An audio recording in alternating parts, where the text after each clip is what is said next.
Listener question today. Please do a symposium on low left shooting during USPSA stages. I replied that I already had a few videos on that. Did he have any specific questions? And he replied, I do.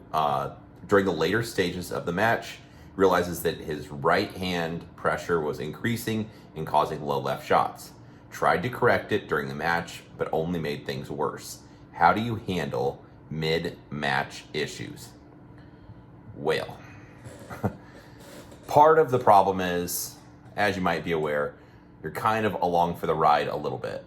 When you're shooting a match, your habits kind of take over, or the way you've programmed yourself, and you just do the thing. The flip side to that would be if you had to make a choice for every little thing you did, it would take too long. For example, you think like, hey, I'm gonna look at the target, wait for the sight. Sight gets up there, all right, sight's there. Now I wanna think about pressing a trigger, okay? Press the trigger, there's one shot, all right, time for a second shot, okay? Press the trigger for that, I'm done shooting that target. Let's look at that target next. Your eyes go over, you get the idea. It would be too slow. So some of this stuff you're programming yourself to do, and then it just happens on, I mean, you could say subconscious competence, you could say autopilot. There's a lot of different terms from people smarter than me. What I'll say is just you program yourself to do the thing, and you'll get to the point where you do it without thinking. Just for example, if I sit down in my car has 3 pedals, so left foot automatically just pushes in the clutch, right hand will hit the button for starting the car, then right hand kind of comes across, grabs the seat belt, click it, shift knob, down, left, up, that puts it reverse, then I just start backing up. All those things happen without me really needing to stop and think about it along the way. However, let's say when I go to push in the clutch, I push the button to start, the car does not start, nothing happens, nothing. Then you have to change gears a little bit, like, oh, the car did not start, what happened? Is it out of fuel? Is there a battery problem? Did I not hit the button? Is the button broken? Then that would kind of like change from the program. So let's compare that to a USPSA match.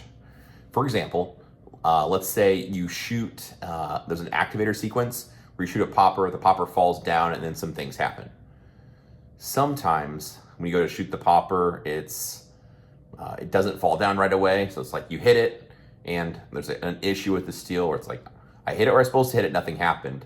Maybe you choose to shoot it again, then something happens. Or you shoot it and you kind of, in your brain, you've seen it activate for other people, or maybe you haven't seen it first person, but you're thinking like, hey, this target's gonna all of a sudden drop down or move from this direction or activate, and this is exactly what I'm gonna see. Then when it happens, it wasn't exactly the way you rehearsed it. It was something a little bit different. So you kind of have to think through it and like, oh, okay, I guess it's a little bit left than what I thought. Then you kind of do the thing and then get back on your plan.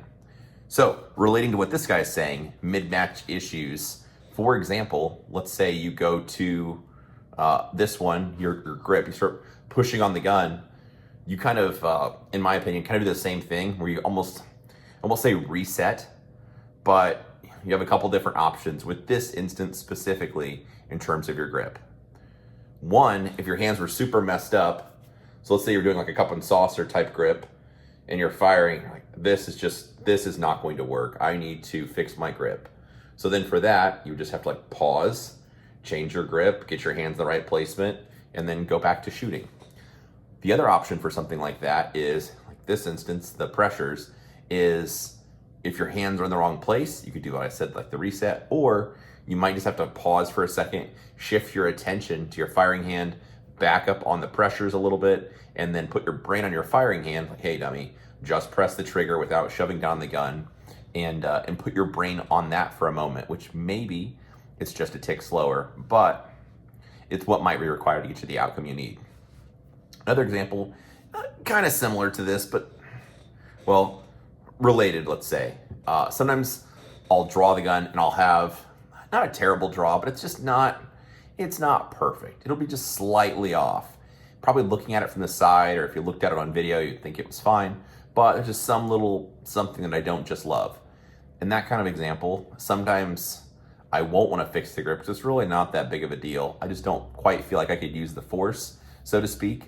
So then I switch into like more of a reactive style shooting, or I put my brain on my firing hand.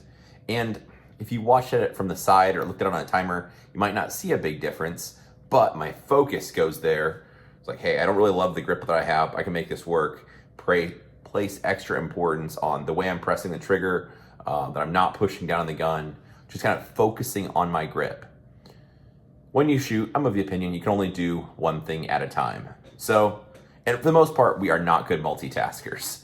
For example, not that this has ever happened, but hypothetically, if I'm having a conversation with my wife and she's talking to me about whatever, and somebody texts me or something and I pull up my phone and I just start looking at my phone, she will likely just stop talking and kind of stare at me, hopefully patiently.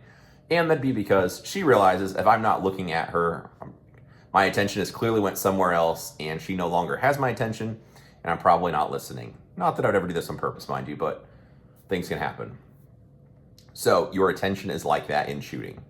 You can put your attention on one thing or kind of just let things run on autopilot. And during kind of the way that you rehearse a stage or you visualize it, you get to the point where you just program it and you let the program run.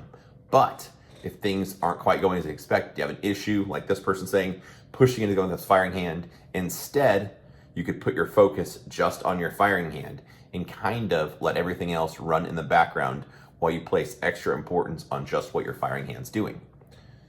Then, if you shift your attention to something else, such as some activated target or whatever else, something else catches your attention, then your firing hand thing might go back just the way it was if you don't have your habits changed, where that's just the way you hold it. For example, if I draw the pistol and bring it up to eye line, I have, whether it's good or bad, I have habits for just the way I hold the pistol, the placement, the pressures, all that kind of stuff.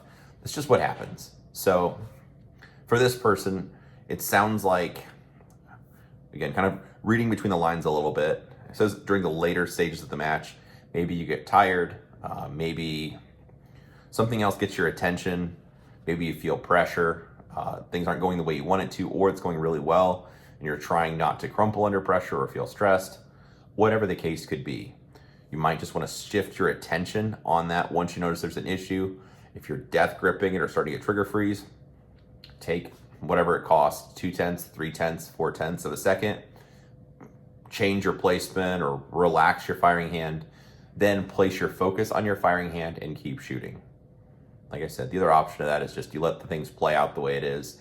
And it sounds like with the way this is going, it's not going to be a really favorable outcome. So it's probably worth kind of taking a little bit of a pause to reset or shift your focus onto your brain and just stop doing that thing. So as far as kind of a bit of a brain dump on low left shooting, people normally do them for two reasons, in my opinion.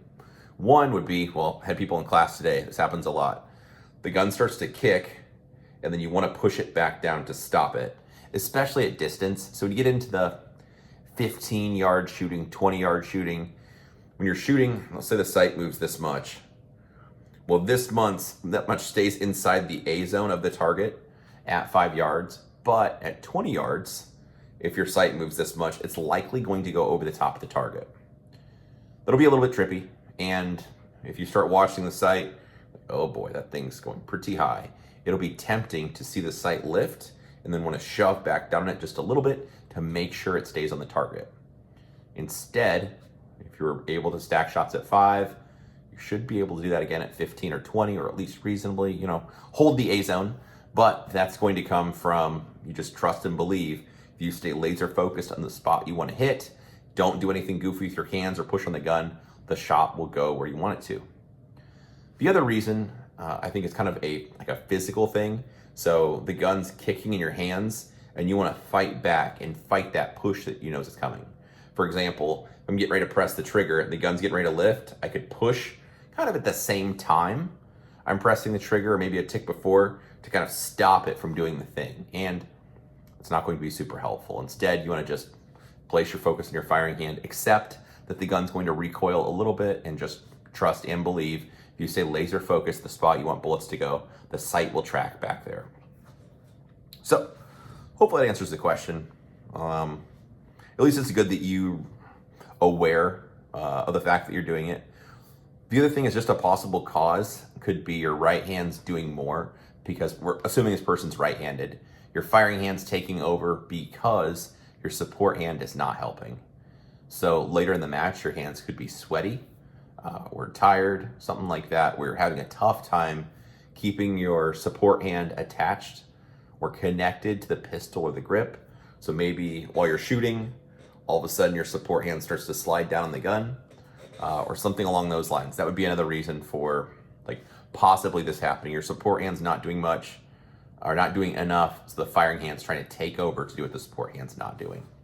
So hopefully it gives you some stuff to think about the old dreaded low left shooting. If you have questions, comments, anything I missed, please drop it below. I'll answer it if I can just in the comments, or like this, it's a little bit of a dissertation. As opposed to typing all this nonsense out, I'll just make a video to answer the question. So like, share, subscribe, all that garbage. I do appreciate you watching and hope you have a good day.